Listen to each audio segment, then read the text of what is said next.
Hi, in this video, I'm going to be talking about the movie E.T. Now, chances are you've probably heard about the movie E.T. You probably know of it if you've not actually seen the movie E.T. I believe it's probably one of those must-watch movies. And what we're going to be looking at today is a critically important, profound lesson about great storytelling that we learn from this movie. And it's a really great example of this concept that I call the proximate cause and the proximate cause character. Now, a little bit of background about this movie, E.T. It was directed by a guy you've probably heard of, and that is a guy named Steven Spielberg. Now, before Steven Spielberg directed E.T., there's no doubt he was on his way to being one of the all-time great directors. He had already done a movie called Jaws. He had directed Close Encounters of the Third Kind. He had directed the first Indiana Jones movie that was called Raiders of the Lost Ark. And then around 1981, 1982, he directed a movie called, well, this movie, E.T. Now, E.T. is about this alien that is left behind on Earth. So this is E.T. And again, I'm going to assume some of the people who are watching this movie are not familiar with the movie, so I'm going to give a very brief overview of what the story is. The movie opens with a bunch of aliens that all look like E.T. Their ship has landed in some mountainous region, and they're collecting plant samples and specimens to bring on their ship to, I guess, take to wherever they come from to study our plant life. And what happens is, as they're collecting these plant specimens, some government, like NASA-looking guys, are zooming up the mountain, aware that there's some kind of anomaly going on up in this mountain. And what happens is this particular alien gets left behind. The alien spaceship puts out an alert. All the aliens rush back, and he gets stuck. The guy, these NASA guys, we'll call them. I don't know if they're actually NASA guys. We'll call them government guys, the NASA guys. They get stuck. Like, here's the ship, and they pull in, and ET is stuck hiding in like the brush. And the NASA guys are between ET and the ship. The ship has no choice but to leave because they're about to be caught. And ET then is stuck. And then the NASA guys even realize and are aware that ET exists and is there. And ET runs off like down the mountainside. And the NASA guys now become aware that this alien has been left behind. Okay, so that is what we would call traditionally in stories. It's called in movies, specifically in screenwriting, it's called the setup. That's the setup. And this is going to be really important. I want to keep our mind on this idea of the setup. Because what happens then is ET wanders into the backyard of the main character whose name is Elliot. And the first question I want you to ask yourself, and I'm going to ask, is what does the alien ET have to do with the boy Elliot? What is all the setup, as it's traditionally called? And in my book, Your Storytelling Potential, for a very good reason, we do not call the beginning of a movie, the beginning of a story, the setup. We specifically do not use that term. Rather, we call it the introduction. As you're going to see as we go through this presentation, why I made that specific conscious decision not to use the word setup. And it's not to confuse people. It's not to have my own jargon in my book and in my system. It's because it's a more accurate way to think about your stories. Because E.T.'s been left behind. And the whole setup of E.T. being left behind has absolutely zero to do with the boy Elliot. In fact, after E.T. gets left behind, his setup, his introduction, we then go into the boy Elliot's house, and we introduce the boy Elliot to his family. Now, this image actually expands. Let me just jump back to E.T. for a second. This image expands to include, this is the main NASA guy called Keys. So you got E.T. is introduced in the setup, the beginning, and then this is the main NASA guy who's also introduced. We don't see him, we just see a guy, he's called Keys in the movie, in the screenplay, and we just, at this point in the story, we just see he's got keys. So we know that this guy with the keys is going to become this guy in the story later. So we just know it's the same guy. But what happens is after we introduce this, right, the setup of this, that's one setup. They're setting up this part of the story, the E.T. part of the story. We then go and we introduce the boy's family, this boy Elliot. And we meet his sister, his mother, his brother. We actually meet his brother's friends. At the time in the 1980s, there was a game called Dungeons and Dragons. You've probably also heard of this game. Well, it became really, really popular. It was created in the early 80s, or maybe late 70s, and then it became in the early 80s, became really popular. It made its way into this movie. And the boys not specifically Elliot, but his brother and his brother's friends are playing this game, Dungeons and Dragons, and then they order pizza, and then Elliot goes outside to get the pizza delivery. So again, there's the setup of Elliot and his family. So you saw there was a setup of E.T. and what's going on it's really his family, right? His family in the spaceship. And one of the big problems that E.T. himself has, this guy knows that he's there. And then we introduce the boy Elliot and his family, and then he goes outside to get the pizza, and he has his first run-in with E.T. He doesn't know what he's running into. He just runs into some really weird, scary creature outside his house at night. Maybe it's like 9, 10, 11 o'clock, who knows exactly when this is happening. And then they, over time, actually end up developing a relationship. He finally finds out who E.T. is, brings E.T. in his house, and then the whole story unfolds from that initial meeting. But notice, and this is what I want to focus on because we're talking about this concept called the proximate cause and proximate cause character. And this is what's going to become really important. E.T. is not the main character of the story. Elliot is the main character of the story. This is an essential concept I discuss in my book, Your Storytelling Potential, in my system. We discuss this critical idea that a character like E.T. is what we call a proximate cause character. And I want to explain this because it's really important. What would have happened if E.T. had wandered? So E.T. is, he gets left off of this, he gets left behind and he wanders into the neighborhood where he happens to happen in the movie that is the revealed story that we watch. He wanders into the backyard that belongs to these people, mainly Elliot and his family. What we have to do to really truly understand this idea of the proximate cause and the proximate cause character, is we have to start to think outside the box that, in the limiting way that we think about our stories. Because imagine if the character E.T. doesn't wander into Elliot's backyard. Imagine if the character E.T. wandered into a different backyard. We have to think outside the box to create truly great stories, to truly understand what makes certain stories so great. Imagine if instead of the boy Elliot's backyard, E.T. wanders into some elderly couple's backyard. They have their grandchildren. And they become the main characters, or their grandchildren. And the story becomes about E.T. and them. Or perhaps E.T. wanders into, there's a fraternity house, I don't know, maybe down the street and around the corner. And E.T. wanders into the fraternity house's yard by the pool, right? And there's a party going on, I don't know. And you end up with a beer guzzling, pot smoking alien story. You see how easily and quickly the story changes radically. From the story about this boy to an elderly couple and their situation, their personal situation, or perhaps the comedy of a fraternity house, or imagine a sorority house. Whoosh.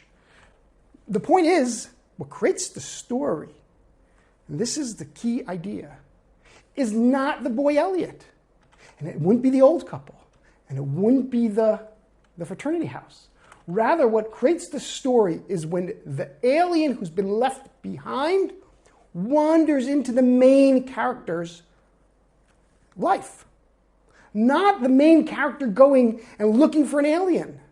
The story is not about Elliot looking in the woods for an alien.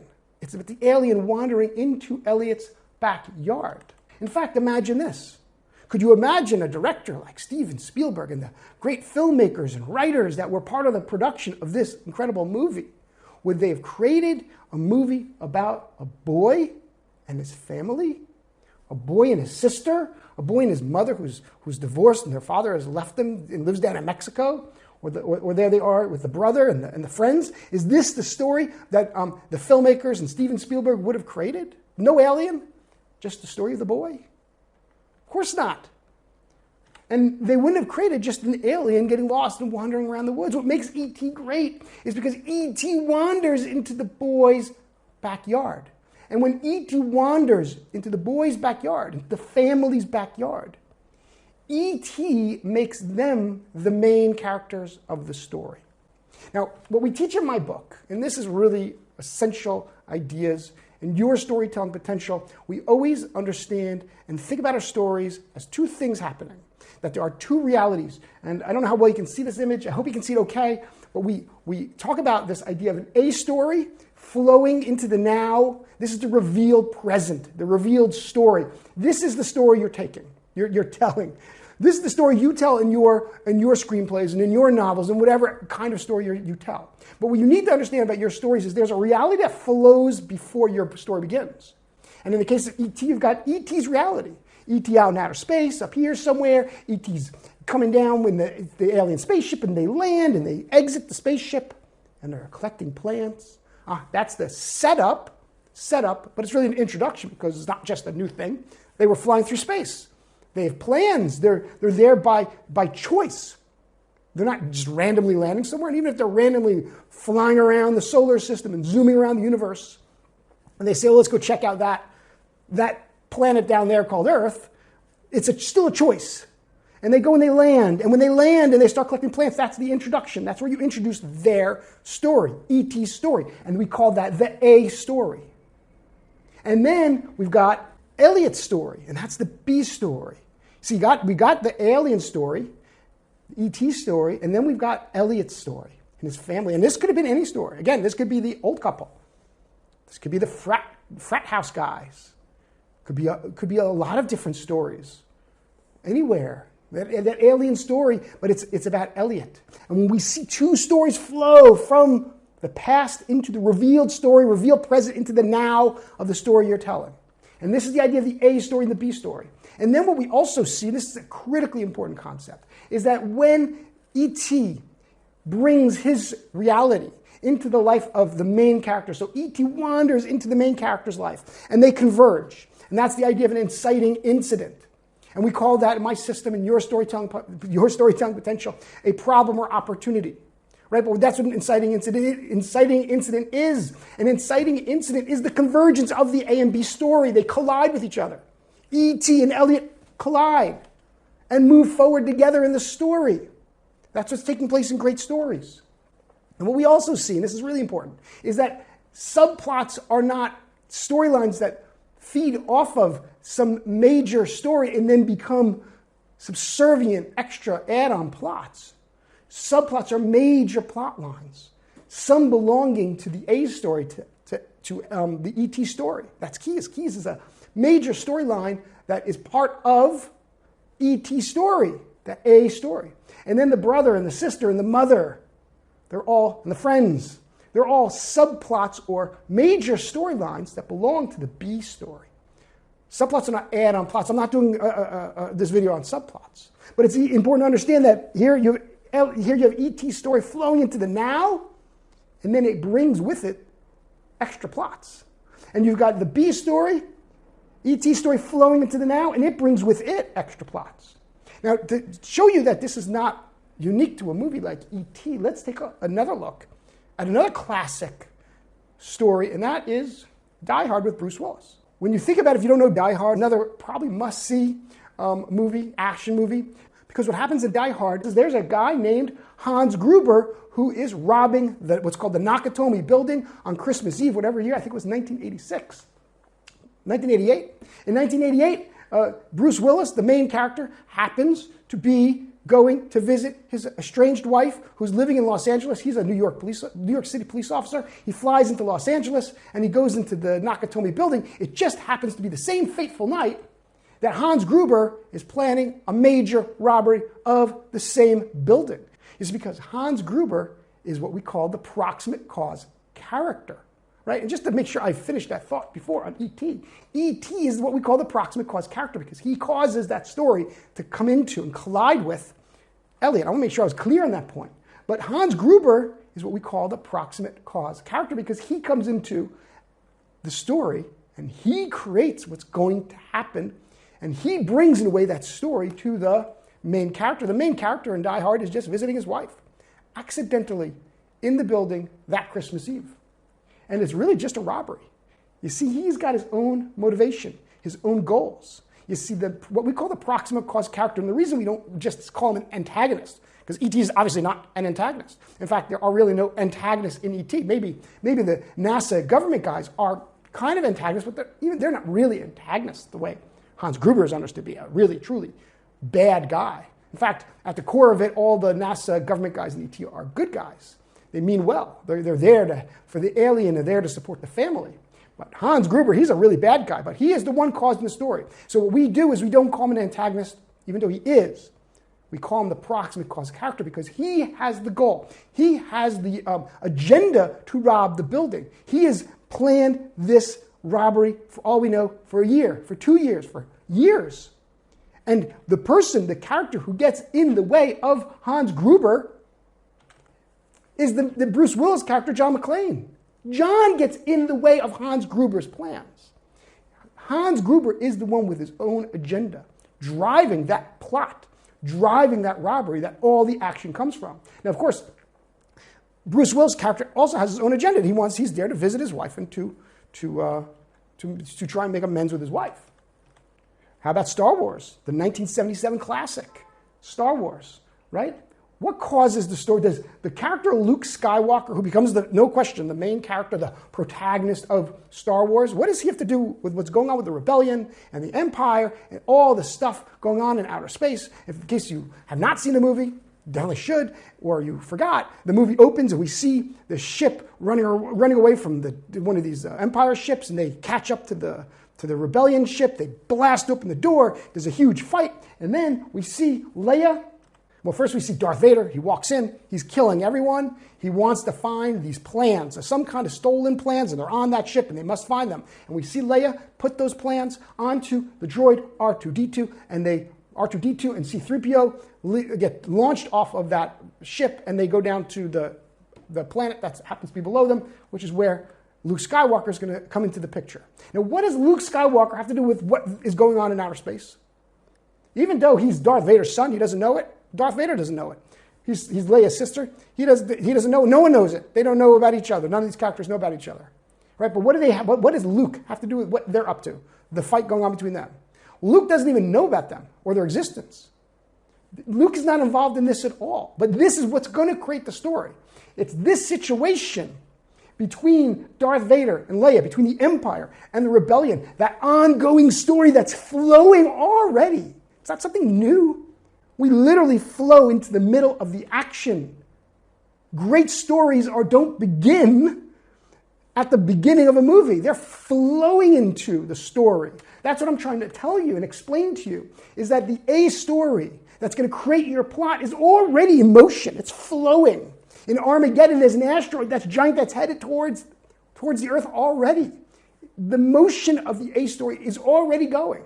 And the motion of the B story is already going. And that's when we talk about the idea of an introduction to both storylines needs to take place.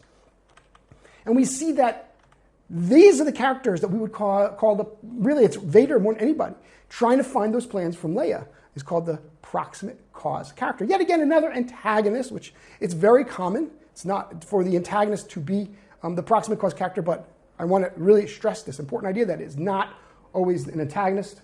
And here we see that what Darth Vader's trying to do is recover these plans and destroy the rebellion, and she is just trying to get the plans to the rebellion. But again, what does the main character, Luke Skywalker, have to do with any of that? Nothing. How about the classic movie Rocky? Now, if you're not familiar with Rocky, it's a little bit of a slow movie, the original one, where the character, the Italian stallion, the Sylvester Stallone character, gets his first chance to box, Apollo Creed, right? Now, what's interesting about this movie is that it won an Academy Award.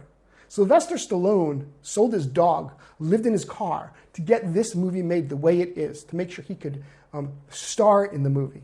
He is who he is. The guy named Sylvester Stallone, one of the most successful, incredible filmmakers and story creators and storytellers, whether you like his acting or not, right? An incredible storyteller. And what we see going on is that there's a reality flowing into this story about this character called the Italian Stallion that has nothing to do with Apollo Creed. Apollo Creed is the champion of the world.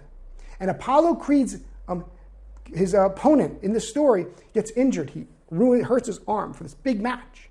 And they can't find an actual contender who's willing to step in and take the guy's place. So they make a gimmick of it, and they basically open the equivalent of the white pages of Boxers, and they put their finger into this white page of Boxers, and it happens to be the Italian Stallion. So who causes the story? Does the main character, the Italian Stallion, Rocky, go on TV and say, hey, I want to fight you, Apollo Creed, champion of the world? Or is it Apollo Creed that chooses Rocky to be his opponent? Because you know what? Apollo Creed is what we call the proximate cause character who's causing the story to happen to the main character. In Armageddon, again, you have this asteroid that is headed towards Earth. So we've got this massive asteroid headed towards Earth. And then NASA finds out about the asteroid. And that's what we see. It's this guy, Dan Truman, played by Billy Bob Thornton, they find out there's going to be this asteroid's going to hit Earth. And if we don't do something about it, all of life and all of civilization will be destroyed. And it's Dan Truman's job to figure out how to stop the asteroid. And this is, again, he is what we call the proximate cause character. It's his job. That's the A story. See, the A story is set up. The A story is introduced. There, I use the word set up. The A story is introduced. The same, because it's got its own reality flowing. And then what we do is we introduce, so he needs to stop the asteroid, and then he brings in the character, the guy to dig the hole, to put the bomb in, a nuclear bomb deep enough into the asteroid to split it in two. So as part of his mission, his plan, his agenda to stop the asteroid, he then goes to the main character and says, hey, you can help us stop the asteroid. We need your specific skill set. That's our plan. But notice whose plan it is. Notice whose plan it is. It's the proximate cause character's plan. This idea of the inciting incident, the asteroid itself in Armageddon is not the inciting incident. I want to be super clear. It's what we call, again, the proximate cause. It's the proximate cause that there's an asteroid headed towards Earth. Then there's the proximate cause character who has the agenda related to that proximate cause. And then there's the main character. And the inciting incident is where these two events, storylines, collide, converge. That's what creates an inciting incident. And please be careful. There's a lot of bad information on storytelling. But experts who discuss specifically Armageddon, and they describe the asteroid as the inciting incident, are thinking very two-dimensionally about stories. And my goal in your storytelling potential, again, what we try to do is get you to think outside that box and think three-dimensionally and four-dimensionally about your stories so they can be truly, uniquely extraordinary and be the kind of stories that we're talking about. In the movie Home Alone, again, another classic, hugely successful comedy. We've got the boy Macaulay, that's played by Macaulay Culkin. I don't remember the character's name. He is accidentally left behind. That's his B story, his ongoing reality. That's that B story. He's accidentally left behind by his family, who is going on vacation to, I believe it's Paris in France. And they're on the way to France in the late 80s. There was no real communication at that time. And basically, they've realized when they're well over the Atlantic that they've left the boy behind. And it just happens to be when he's left home alone, the wet bandits decide they're going to rob his house. And that's basically what creates all the comedy and all the action, because it's the convergence of that B story where he gets left behind and these two characters who decide at that time to rob his house. And that is what creates a truly great three-dimensional, layered, deep, incredible story. And again, it's their robbing the house that creates all of the humor, all of the action, all of what makes Home Alone so special is that these two guys, called the proximate cause characters, and mainly Joe Pesci's character, are what creates the story, the plot, that is what hinges, that makes the story so uniquely extraordinary.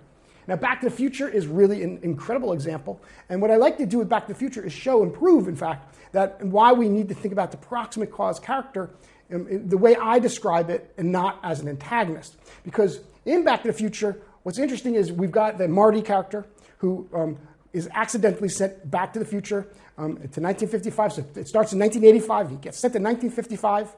And the character... So how does that happen? Is that Doc Brown has created a time machine.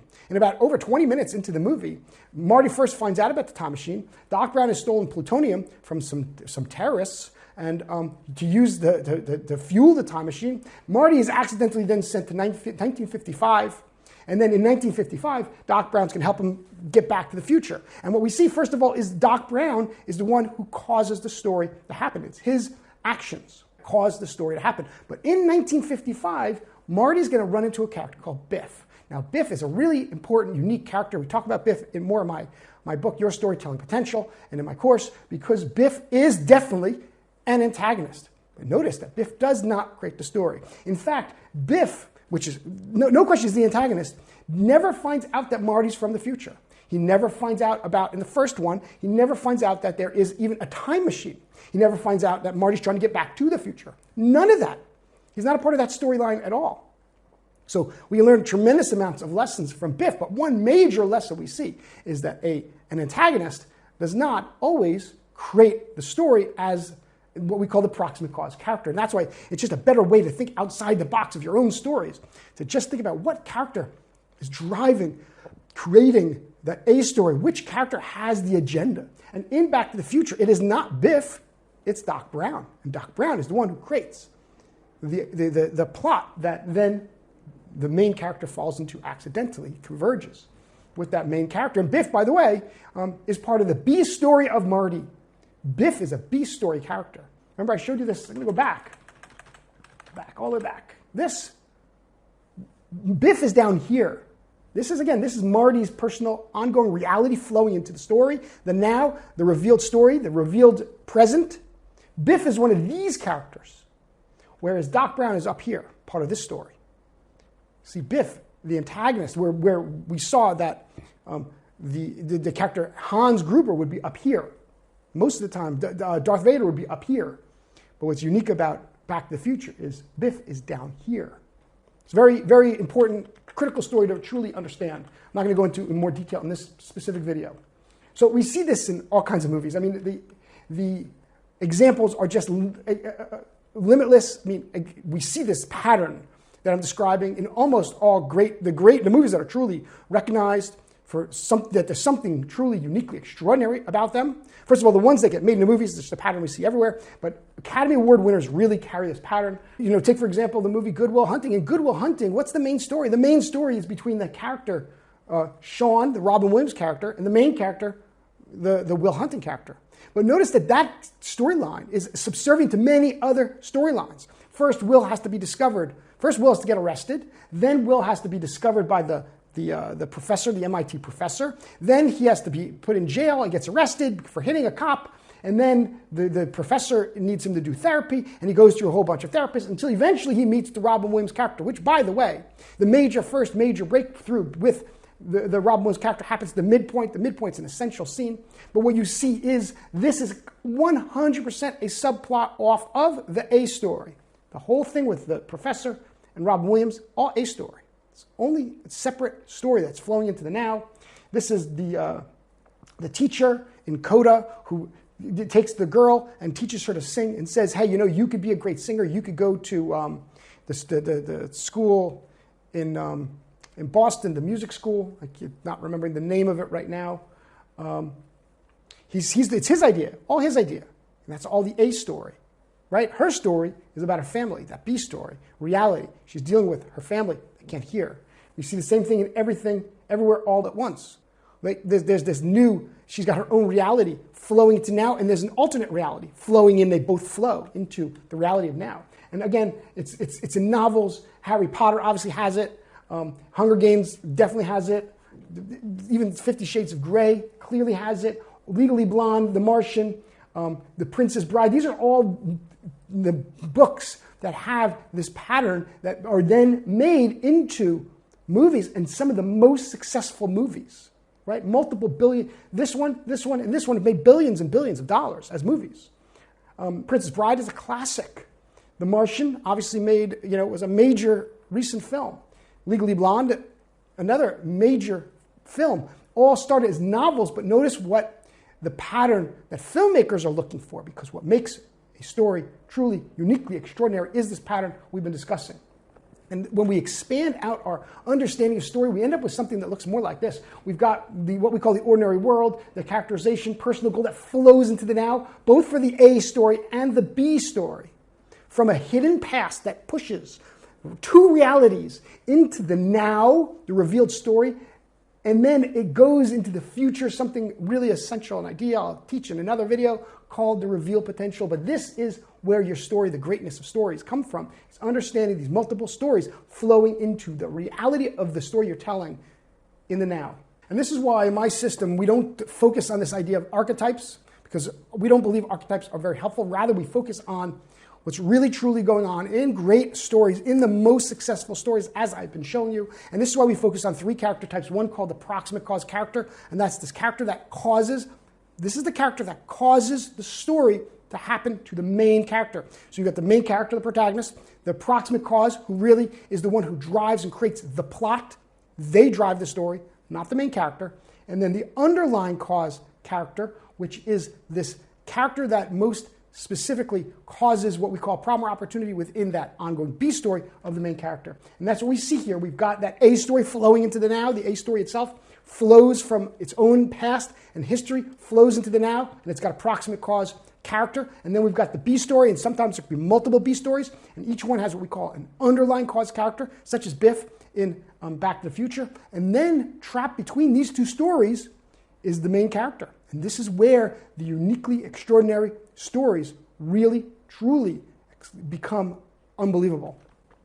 And again, this is the idea that we've got this ongoing reality that exists in the past, flowing into the now of your story, both an A story and a B story. And we see here in E.T., that's E.T.'s reality flowing, and then Elliot himself has his own family, his reality. His father has left them, they're living alone. His mother is struggling to deal with and cope with her family as a single mother. His brother and his brother's friends, his sister, that flows into the now. And then Elliot in E.T. then becomes, that's the story. The story happens here because the convergence of these 2 stories.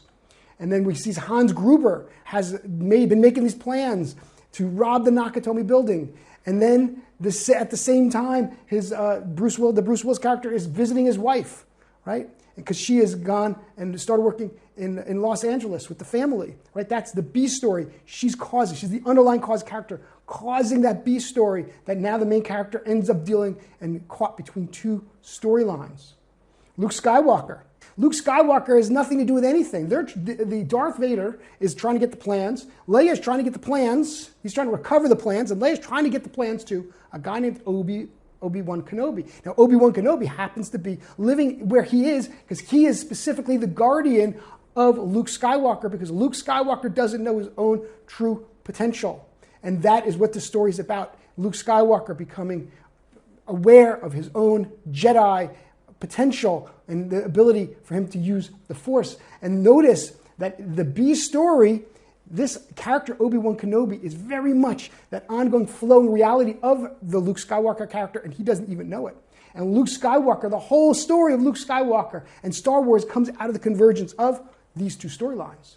Rocky, you've got a character, he's living on the streets of Philadelphia, his whole reality, his gym, his friends, the people he interacts with, they're that tough streets of Philadelphia, and he gets this opportunity from the champion of the world, Apollo Creed. And that's what creates the uniquely extraordinary, incredible story.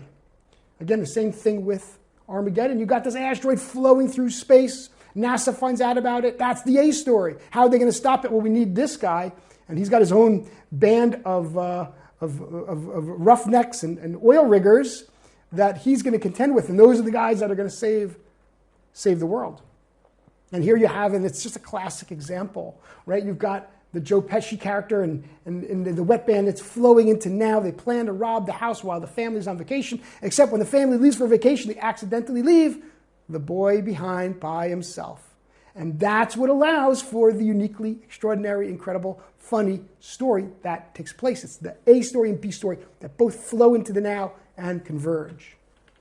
So what ends up happening, chances are you, as an aspiring writer or even a professional writer, you have an idea for a story, and it always starts as an idea, right? And that idea might be rooted, you've got an idea for a character, or you've got an idea for a plot. And right away now, what you can start to, and you should start to think about is like, where does that idea that I have really fit in? Is it plot part of the story, the A story, and what drives that story? Who's the proximate cause character? Who's driving the agenda of that A story? Or is it part of that B story? Or maybe you have an idea for a dialogue or a scene, and it's thinking through now. The challenge you come into when you're writing is you have to start to think about all the details, and you start to think about like as you build up your story, you use the famous sticky notes, and you start to think about all your stories and put things in order. Very quickly you become overwhelmed because it's not easy to think through all these detailed. Stories, as you see, are very complex, especially when you're stuck thinking about a story as just a narrow one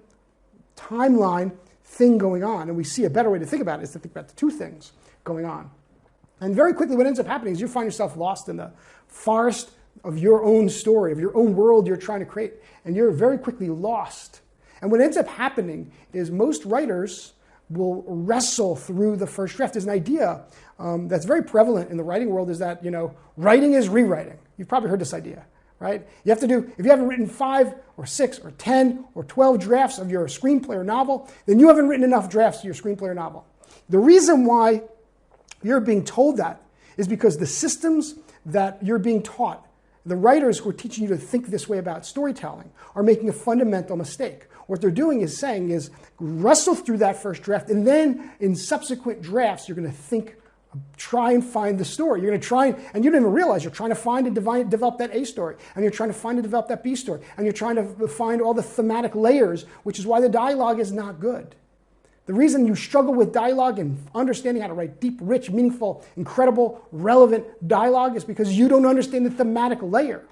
And what ends up happening is that you give up, which is what most writers do. They never finish that first draft. Or they finish that first draft and then they got to write a second draft. And they're rewriting, they're trying to find the story in the second draft. And then they have to write a third draft. And hopefully in subsequent drafts, eventually they get to a good story. But you know what? 99.999% of writers fail using this method. Rather, the better way to think about your story is what we teach and what's in my book, in my course, Your Storytelling Potential, is that there are 3 branches that you need to understand if you're going to write a great story. There's what we call the primary situation and the A story. That's what we've been talking about. There's an A story. Then there's a second thing. There's an underlying cause and a B story. It's 2 stories. And then there is a main character who gets caught between that. But notice I don't say main character here, I say theme. Because what the main character brings to the story is the thematic idea via what we call the personal goal, and it's the glue that holds the whole thing together. And then what we do with my system, if you use my software plot control, if you were to get my book, you get the worksheets. The worksheets look like this. This is one of the worksheets for what we call the core elements. And these core elements let you then think about like all the pieces of your story. Well, I know this idea for something, that goes here. Here's the discovery. Here's the logical solution. Here's the proximate cause. That's what that is. Here's the underlying cause. And it lets you place all the different parts of your story, including understanding the theme, how subplots, how they integrate and everything. It lets you really think through the superstructure, if you will, of your total story, to really know your story so you don't get stuck with a bunch of note cards. And then from there, you build what we call A-B parallel structure. You've got the ability to think through all the different characters, the relationships of all the characters to each other and the main character, and eventually get to actually building up the structure of your actual stories. And again, like I said, this would be the worksheet called the Core Elements Worksheet. It's a major central point of my software and what you would learn with my system, Your Storytelling Potential. Here is a breakdown of Harry Potter. So this is like the superstructure, core element breakdown of the story Harry Potter. This is actually an example right out of the book. And what we see here is that this idea of these 3 branches here literally come into the core elements. The core elements are born out of this relationship. Here you see the primary situation, which defines the A story. There's the A story. Here's what we call the underlying cause, which defines the B story. There's your B story. Here's the personal goal, which most significantly defines your main character and the theme. There's your theme. And in the middle is your main character. And you see there that relationship between what we call the 3 branches and the core elements, and it lets you think through so much more clearly and accurately, and for you to know and understand the actual story you're telling. And I encourage you to go check out my website, yourstorytellingpotential.com. You can obviously get access to my book, Your Storytelling Potential. You can look into my software called Plot Control for writing movies, Chapter Control for writing novels. I even have a software called Episode Control for writing TV shows. Thank you for watching this video. I wish you the tremendous success in all of your endeavors. Have a fantastic, wonderful, and incredible rest of the day.